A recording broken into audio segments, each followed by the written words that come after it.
Երևանի զարգացման առաջիկա փուլում քաղաքապետարանը պատրաստվում է ներդնել նոր գործիքակազմ, միաժամանակ խստացնելով պահանջները կառուցապատողների նկատմամբ։ Այս մասին Երևանի քաղաքապետ Տիգրան Ավինյանը հայտնել է քաղաքապետարանի գործակարգավարական խորհրդակցության ընթացքում։ Քաղաքապետի ներկայացմամբ նախատեսվում է ներդրումային ծրագրերի իրականացում մրցութային ձևաչափով, որտեղ մասնակցող ընկերությունները պետք է բավարարեն մի շարք կարևոր չափանիշների։ Առաջին գործառույթը իհարկե տարածքների օտարումն է, որտեղ որ մեր Երևան քաղաքի ծրագրերի մեր ծիգը այդտեղ վստահաբար կաջակցի, կօգնի եւ խարխուլ ֆոնդը, բնակավայրերի խարխուլ ֆոնդը մենք կփոխարինենք արդեն նոր շենքերով, սեյսմակայուն եւ նաեւ քաղաքաշինության տրամաբանության մեջ ընկնող։ Երկրորդ խնդիրը, որ Երևանի քաղաքապետարանը լուծում է այս ծրագրերով, կանաչ ֆոնդի ավելացումն է, ինչպես պարոն Վարդազարյանը նշեց, օրինակ կան տարածքներ, որտեղ որ մենք մեծ տարածքի վրա թույլ ենք տալիս կետային ընդամենը մի քանի բարձրահարկ շենք եւ մնացյալ ամբողջ հատվածը ենթադրվում է,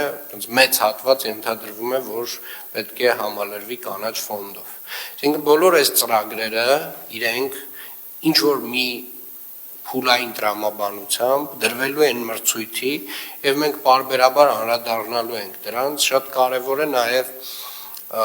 ներդրումային տեսանկյունից իհարկե ծրագրերը, որ հետաքրքիր լինեն, մասնակցությունը արդեն կառուցապատողների, եթե շատ եղավ, մենք կարծում եմ մրցակցային առումով կստանանք արդեն լավագույն առաջարկները։ Գործակարգավարական խորհրդակցության ընթացքում անդրադարձ է կատարվել նաև ավտոտնակների օրինականացման խնդրին։ Ավինյանը նշել է, որ քաղաքապետարանին ուղարկվող դիմումների մեծ մասը վերաբերում է ընդհանուր օգտագործման հողերում գտնվող վերգետնյա ավտոտնակներին, որոնք գործող գլխավոր հատակագծով չեն կարող օրինականացվել։ Մենք պարբերաբար ստանում ենք ավտոտնակների, մետաղյա ավտոտնակների կամ որևէ տեսակի ավտոտնակների տակի հողի օրինականացման հայտեր, ինքնական շինությունների որոշման համաձայն եւ ստիպված ենք լինում մերժել այդ հայտերը, քանի որ դրանք մեծամասամբ գտնվում են ընդհանուր օգտագործման հողերի վրա։ Մեր գլխավոր հատակագծով հիմնականում բոլոր ավտոտնակները վերգետնյա գտնվում են ընդհանուր օգտագործման հողերի վրա։ Եվ ընդհանուր օգտագործման հողերի վրա մենք ուղղակի հնարավորություն չունենք ինքնական շինություններ օրինականացնելու։ Եվ բացի այդ, երբ մենք ստանում ենք այդ հայտերը ինքնական շինությունը օրինականացնելու եւ ստիպված մերժում ենք, մենք նաեւ կառավարության 596-N որոշման համաձայն պարտավոր ենք քանդել այդ շինությունները, այսինքն մենք այստեղ երկընտրանք չունենք։ Միևնույն ժամանակ քաղաքապետն առաջարկել է գործնական լուծում հողի վարձակալության պայմանագրի միջոցով։ Այդ դեպքում ավտոտնակների մի մասը կարող է շարունակել շահագործվել վարչական շրջանների հետ իրավական հարաբերությունների ձևավորման պայմանով։ Խորհրդակցության ընթացքում ներկայացվել են նաև Երևանում իրականացված կանաչապատման աշխատանքների արդյունքները։ Վերջին տարիներին մայրաքաղաքի կանաչ տարածքներն ավելացել են շուրջ 60 հեկտարով, հասնելով ընդհանուր մոտ 910 հեկտարի։ Կանաչապատման եւ շրջակա միջավայրի պահպանության հողակի տնօրեն Արմեն Բեգոյանը նշել է, որ սա համեմատելի է խորհրդային տարիների լավագույն ցուցանիշի հետ։ Ամբողջ Երևան քաղաքի հանրային կանաչ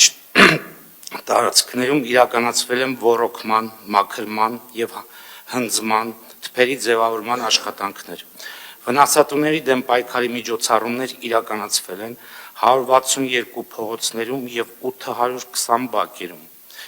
Կանաչ տարածքների վերաձևավորում, դրանցում կենսունակությունը կորցրած կամ կենսունակության ավարտին մոտ գտնվող ծառերի փոխարինում իրականացվել է 5 փողոցներում։ Ընդհանուր առմամբ հատվել է 178 կենսունակության ավարտին մոտ գտնվող կամ 4 ծառեր,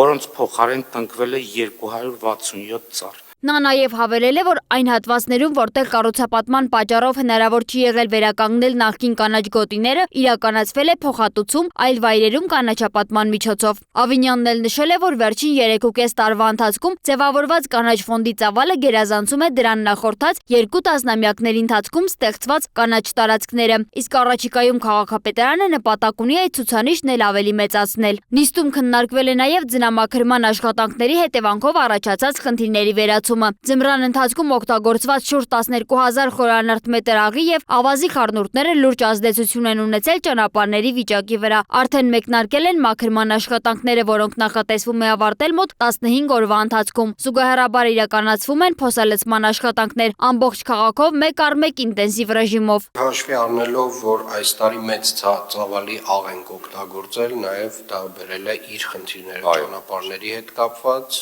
եւ մենք ունենք մեծ ծավալի փոսալցման աշխատանքներ, պարոն Թևոսյան, խնդրեմ դուք ներկայացնեք ինչ է այս պահին արվում այս եղանակային պայմաններում։ Պարոն քաղաքապետ, այս պահին արդեն 4 անգամ տեղային լուծում ենք փորձել տալ քաղաքում